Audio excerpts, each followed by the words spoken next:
Ladies and gentlemen, welcome to a very special episode of In Focus. I'm Steve Ahrendt. Joining us tonight here at Frontline Pro is a man that needs no introduction, Hall of Famer, Olympic hero, Kurt Angle. Kurt, welcome to In Focus. Thank you for being here. Thanks, you. Thanks for having me on. Your list of accomplishments is historic. Your accolades are as good as anybody that's ever laced up a pair of boots in history. But I always thought one of your most impressive attributes was your ability to tell stories.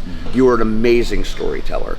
Is there a story that you are most proud of from your career that you told wherever you were? Because I really think your stories are your legacy.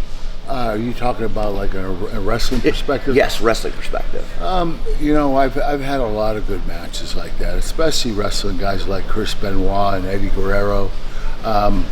When you have a match where you wrestle for 30 minutes, you don't throw one punch and not one kick, and you're able to have a 5-star match, you've mastered the business. And that's what I was able to do with Chris Benoit.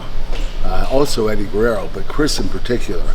The 2003 Royal Rumble, I wrestled Chris for the world title, and we didn't throw one punch in that match. And be able to have the submission trade-off, the story that we told, just put people on the edge of their seats.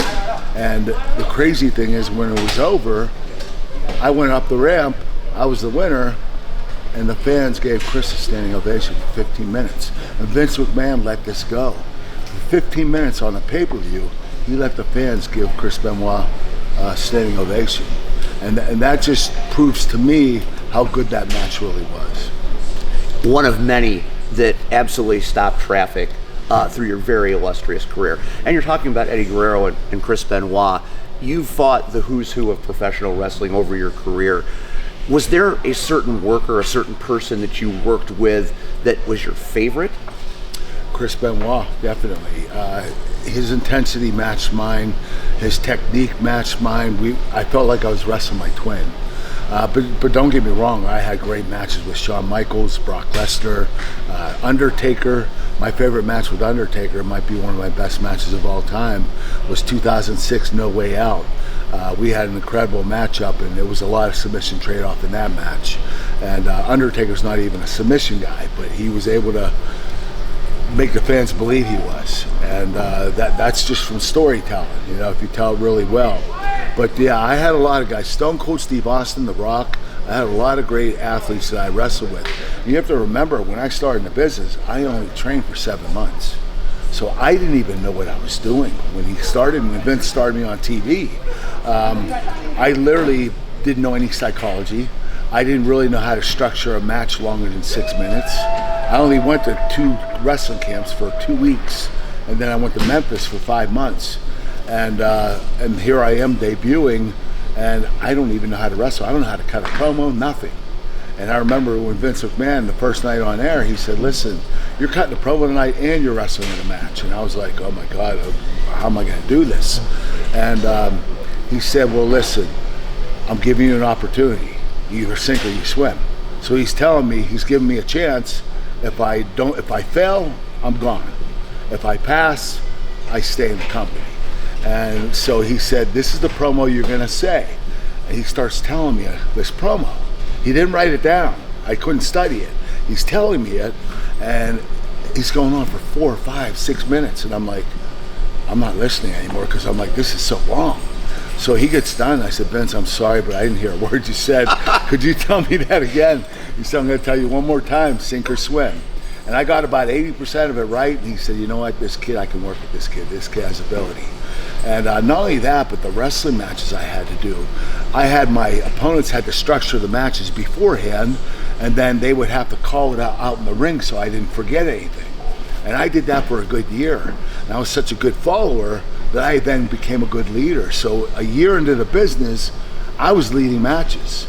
And within 2 years of the business, I was considered the best in the business. That's how quickly I picked it up. I think you still might be considered the best in the business. I don't know about that. Wrestling, you've been in it a long time, many decades.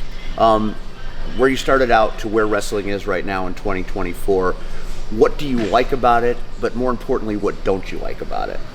What I like about it is these athletes are way better than we were. I mean, technology has come so far. There's so many things that give athletes an edge today. But what I don't like is they need to slow down. A lot of them are high spots and flying around, and and where they forget to sell at certain times. Selling is so important in the business. That's what fans get invested in.